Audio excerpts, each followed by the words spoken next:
Lévate.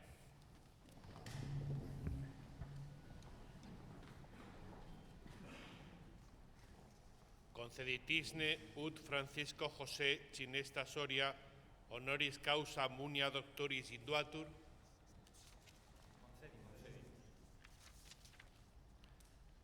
Autoritate mi concessa legibus regni et studi generalis civitatis Caesar Augustani tibi confero gradum doctoris honoris causa patroni insignibus doctoralibus te bestiem et eorum significatorem explicabunt. Sedete.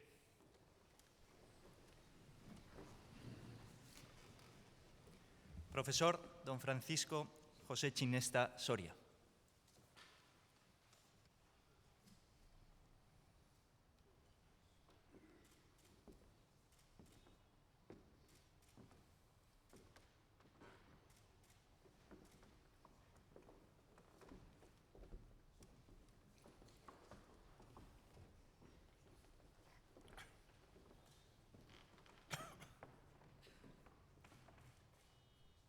Accipe pileum, quo non solum splendore ceteros praecedas, sed quo etiam tamquam Minervae Casside ad certamen muniteor sis.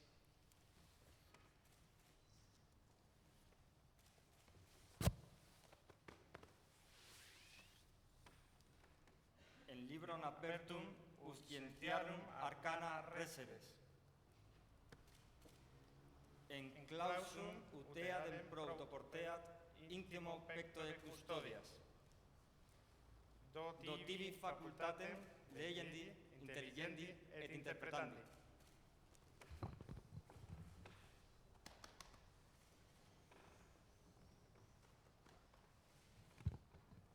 Lévate.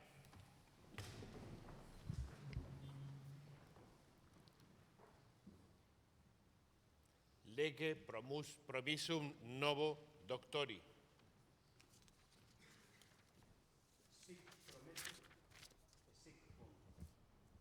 Promitis observare ed adimplere omnia et singula quae secuntur? Primo, semper et ubincunque fueris, iura et privilegia, honorem studi generalis civitatis Caesar Augustanae conservabis, et semper idiubabis, favorem auxilium et consilium prestabis, in factis et negotis, universitatis quotiens fueris requisitus? Acipro promissum tuum studium generali civitatis Caesar Augustane testises es iudes erit si fidem decederes. Profesor doctor don Francisco José Chinesta Soria.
Puede ocupar la cátedra el doctor don Francisco José Chinesta Soria.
Excelentísimo rector magnífico, miembros del claustro universitario, autoridades, señoras y señores, mesdames et messieurs, chers amis, queridos amigos. Permítanme que en esta presentación comparta con ustedes una visión de una nueva ingeniería, una ingeniería que combina física con datos, con un ingrediente fundamental que será el hilo conductor, digamos, de mi carrera y, por supuesto, de esta presentación, que es la reducción de la complejidad. Por eso he elegido esta palabra inglesa, single, porque single en el sentido de sencillo, pero me parecía que la palabra inglesa tenía una cierta fuerza que quizás la palabra sencillo no encontraba yo la tuviera. La presentación se estructurará en 3 partes. En una primera trataré de hacer algunas reflexiones en torno a este concepto de la nueva ingeniería, este nuevo paradigma combinando física, ciencia y datos. En la segunda parte trataré de reducir la complejidad de los modelos, de las ecuaciones, de los experimentos y, por supuesto, de los datos mismos, y concluiré con algunas perspectivas y agradecimientos. En las reflexiones ya decía Einstein, que descubrí ayer, había dado 2 conferencias en el aula magna que se encuentra justo aquí al lado, en la planta de este Paraninfo. Ya dijo él que era muy difícil cambiar de paradigma en el interior del paradigma. Y algunas frases, algunos acontecimientos históricos lo reflejan perfectamente, como la visita de Alexandre Volta, invitado en la Academia de Ciencias de París en 1801, en el que vino con la pila, los electrodos los ponía sobre una rana, provocándole una gran actividad muscular, es decir, hacerla saltar, y a la final de la conferencia, Napoleón le preguntó: «Señor Volta, ¿piensa usted que la electricidad algún día servirá a otra cosa que hacer saltar las ranas?» Eso significa que es muy difícil, cuando uno hace investigación, poder saber qué es lo que esa investigación dará lugar en el futuro. Otro excelente libro, La medición del mundo, atribuye a Gauss esta frase, que es profunda en significación: «Es extraño e injusto a la vez, un verdadero ejemplo de la penosa arbitrariedad de la existencia, que hayas nacido en una época particular, hecho prisionero en ella, lo hayas querido o no. Ello te proporciona una ventaja indecente sobre el pasado y al mismo tiempo te convierte en un payaso ante el futuro». De nuevo vemos la dificultad que tiene la innovación en el plano científico y mucho más allá en cualquier otro. Finalmente, una última cita del Tratado contra el Método de Feyerabend, en el que decía que el aprendizaje era algo como lanzar agua hirviendo sobre una esfera de cera que representa el cerebro, y esta agua fluyendo iba a excavar barrancos que simboliza el aprendizaje. Esa es la parte positiva. Digamos que la parte negativa de todo ello es que a partir de ahora, cada vez que llueva y se vierta agua, son los nuevos datos, las nuevas informaciones que llegarán a lo largo de la vida, el riesgo es que ese agua siempre partirá por los mismos barrancos. Con lo cual la innovación significa, como decía Einstein, y no es fácil cambiar de paradigma, significa abandonar los barrancos, subir a la meseta y explorar la meseta para encontrar nuevas cosas. Terminaré diciendo, porque voy a referirme a los datos y a las ciencias, una bonita frase de Grégoire Lacroix, que dice dónde se posaban las golondrinas antes de la invención del teléfono. Recordemos que en el principio era la observación. Los datos nos acompañan desde la primera parte de la historia de la humanidad. Podemos recordar la astronomía en Babilonia, en el que día tras día, día y noche, se medía la posición de todo objeto celeste y se grababa, como se podía, evidentemente, en piedras, en rocas, y con ello se trataba, por ejemplo, de descubrir unas ciertas periodicidades o la periodicidad de ciertas estaciones. Digamos que eso constituía una base de información. Digamos que eso permitía explicar, pero difícilmente servía para predecir. Y evidentemente, nosotros los ingenieros tenemos que predecir para poder concebir. Después de los datos llegaron los modelos. Ptolomeo decía que todo giraba alrededor de la Tierra.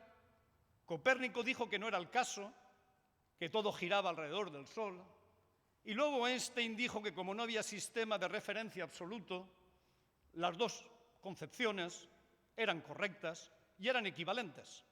Alguien me decía esta mañana, hoy Paco, todo va a girar alrededor tuyo. Y yo le he dicho desde mi punto de vista, hoy todo va a girar alrededor de la Universidad de Zaragoza. Pero en cualquier caso lo importante es que gire, porque si gira, girará alrededor de nosotros todos. Galileo trataba de predecir. La ciencia tiene que predecir, no solo comprender cualitativamente. Y Galileo estudió, como saben, la caída de objetos y trató de entender, de predecir cuánto tiempo o cuál es el recorrido que en la caída el objeto hace. Midió y vio que cuando dejaba caer el objeto un segundo más tarde había recorrido 5 metros, 2 segundos más tarde 15, 3 segundos más tarde 25, 4 segundos más tarde 35, y empezaba a mirar estos valores y dijo, ¿cómo puedo extraer de aquí algo que me permita de ir más allá? ¿Cómo poder extraer un modelo que me permita en el futuro predecir? Y después de darle muchas vueltas, puso el 5 dividido por 15, puso el recorrido en 3 segundos dividido por el recorrido en el anterior y el 35 dividido por el 25, simplificó y vio aparecer 1/3, 3/5, 5/7 y dijo, ya lo he entendido. El recorrido del objeto a caer, cada segundo, sigue la sucesión de los números primos consecutivos. 1, 3, 5, 7. Alguien me dijo la semana pasada, Paco, ¿has probado para los siguientes? Debo reconocer que no lo he probado, pero lo dejaré como ejercicio. Con lo cual nos encontramos con dos formas de abstracción diferentes, donde tratamos exactamente de hacer lo mismo, predecir la caída de objetos en este caso, y no hay que decir si es más importantes los datos o los modelos. Lo único que es importante es predecir. Y la versión de Galileo respecto de si estamos buscando lo que recorre cada segundo es tan válido como la ecuación de Newton, que tuvo que esperar un poquito más, porque antes de escribirla había que inventar el cálculo diferencial, él, Leibniz y muchas otras personas. Así pues, en general, mucha gente se plantea la pregunta, y sobre todo actualmente cuando tanto se habla de la sociedad conectada, de la industria conectada, del hombre enriquecido o aumentado, la gente se pregunta, en esta avalancha de datos masivos, ¿la física o los datos? Nosotros en grandes discusiones hemos dicho a veces la física hay que conservarla, pero los datos no podemos dejarlo de lado. La ingeniería era sobre todo modelo. En los dominios en los que no había modelo se trabajó mucho con los datos. Y la pregunta es, ¿hay alguna nueva ingeniería que tenga que elegir entre física o datos? Y yo fundamentalmente creo, y lo creo con todos mis colaboradores, que finalmente la pregunta no es física o datos, sino más bien física la respuesta y datos. Con lo cual vamos a acercarnos hacia una nueva ingeniería, una nueva tecnología híbrida que combina la física, las ciencias, las ecuaciones y, evidentemente, los datos. Aquí hablaré de 3 miembros de lo que se llaman hoy los gemelos. Tenemos el gemelo virtual, tenemos el gemelo digital y tenemos una invención propuesta por el grupo ESI, que es el gemelo híbrido, sobre el que trabajamos sin duda muchísimo. ¿Qué es el gemelo virtual? El gemelo virtual es, tenemos un sistema y ese sistema está caracterizado por una serie de variables. Esas variables las he querido poner en esa X mayúscula que observan a la izquierda y con el T0 indico que es el estado del sistema en el tiempo inicial. Evidentemente, algo va a pasar, el sistema va a cambiar, su geometría y su estado interno, y el estado que me permitía, las variables que me permitían describir el estado en el instante inicial, ahora son otras variables que están definidas en el instante final.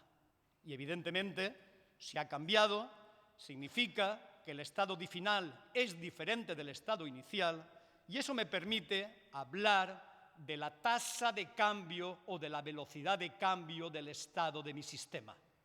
Y eso fundamentalmente los modelos, eso es fundamentalmente la simulación numérica, que fue uno de los pilares de la ingeniería y de la ciencia, digamos, hasta finales del siglo pasado. La modelización, los experimentos y la simulación permitieron hacer grandes obras en ingeniería. Y estos modelos los llamaré X, con un punto para indicar la tasa de cambio, y model para indicar que efectivamente no es más que el modelo que un científico ha concebido en orden para poder predecir el cambio del sistema. Pero todo esto es pasivo, todo esto es fuera de línea, offline, y por lo tanto en este sistema nada dialoga con los datos. Es algo que se hace offline y después se aplica online. Pasaremos al segundo gemelo, al dicho gemelo digital, que es exactamente lo mismo que acabo de comentar, pero ahora, en esta sociedad conectada donde hay muchos sensores y datos masivos, vamos a recoger datos del sistema durante su evolución. ¿Qué van a permitir esos datos? 2 cosas. Primero, sabemos todos que los modelos dependen de parámetros y esos parámetros pueden cambiar en el tiempo. Si tenemos datos, continuamente podemos ajustar el modelo. Es lo que se llama el calibrado. Y por otra parte, con todos esos datos, podríamos utilizar técnicas de inteligencia artificial, tan utilizadas en otras disciplinas, para tomar decisiones en tiempo real sobre la posibilidad de fallos, de accidentes o de degradaciones. Tercero, el gemelo híbrido. El gemelo híbrido es, como todos los anteriores, pero digamos un poco más rico. En este hay un modelo que depende de parámetros y hay datos que vamos a recoger. Y esos datos van a servir como antes para calibrar el modelo, es decir, para en cada instante de tiempo encontrar cuáles son los parámetros que me permiten hacer que mis predicciones sigan la realidad. Pero todos sabemos que un modelo no es más que un modelo. No tenemos la pretensión, ni los científicos, ni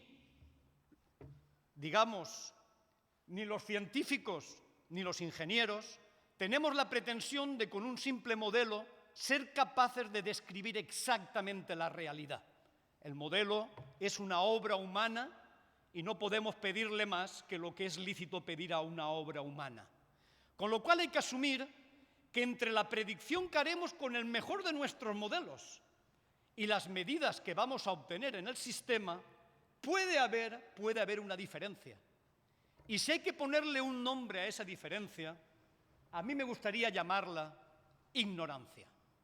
La ignorancia es todo aquello que existe en la realidad que es muy rica, y que nosotros con nuestros modelos, que es una forma de aproximar la realidad, no hemos conseguido captar. Y aquí es donde aparece la idea o el concepto del hybrid twin, del gemelo híbrido, que consiste a, conociendo las desviaciones, conociendo los datos de la divergencia entre la predicción y la medida, construir un modelo basado en datos. Eso es el modelo híbrido. El modelo híbrido contiene dos modelos. Un modelo que viene de las ciencias o de la ingeniería, con ecuaciones, con todo lo que hemos estudiado y aprendido, y otro modelo que se ha construido en línea, en tiempo real, y solamente se ha apoyado o ha utilizado los datos como la desviación entre las medidas y las predicciones. Con lo cual, hacemos algo fundamental, modelamos la ignorancia y la modelamos con técnicas adaptadas de la inteligencia artificial. Y además los datos nos van a permitir, como era el caso antes, de tomar decisiones en tiempo real. Con lo cual, el gemelo híbrido es el anterior, simplemente añadiendo un nuevo tipo de modelo de la ignorancia. Visto esto, y como ingrediente fundamental, ya lo había precisado, vamos a tener que reducir la complejidad, lo que yo he llamado domesticando la complejidad, en 4 vertientes: reducir las ecuaciones, reducir los modelos, reducir las experiencias y reducir los datos. Pondré una pequeña transparencia de cada una de estas 4 reducciones y empezaremos con la primera de ellas, que es la reducción de modelos, una de mis principales colaboraciones desde hace muchos años con la Universidad de Zaragoza.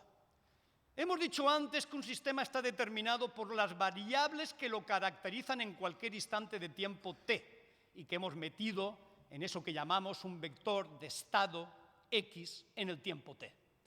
Pero lo que es cierto es que si hemos metido muchas variables, pero están muy correlacionadas o totalmente correlacionadas, eso significa que no deberíamos haberlas introducido, porque no nos van a aportar nada, salvo trabajo.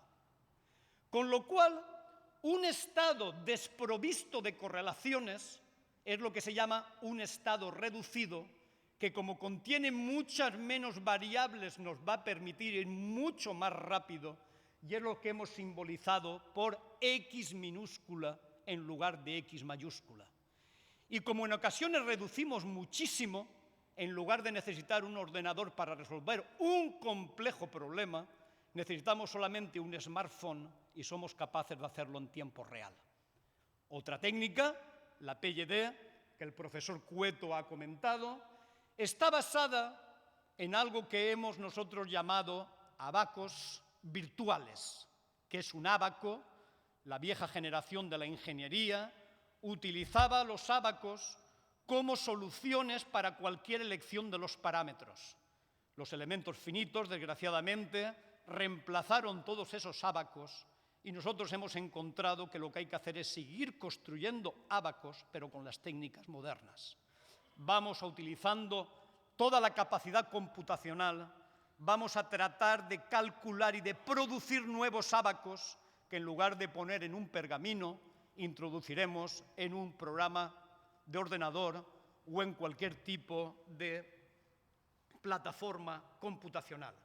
Y aquí me gustaría enseñarles un pequeño ejemplo de una aplicación del grupo ESI. Es el plegado de un airbag y plegamos el airbag, como ven, vamos cambiando los parámetros que pueden ser el plegado, podía ser el tamaño del airbag, y es fundamental ver qué va a ocurrir cuando vamos a meterlo dentro de la caja.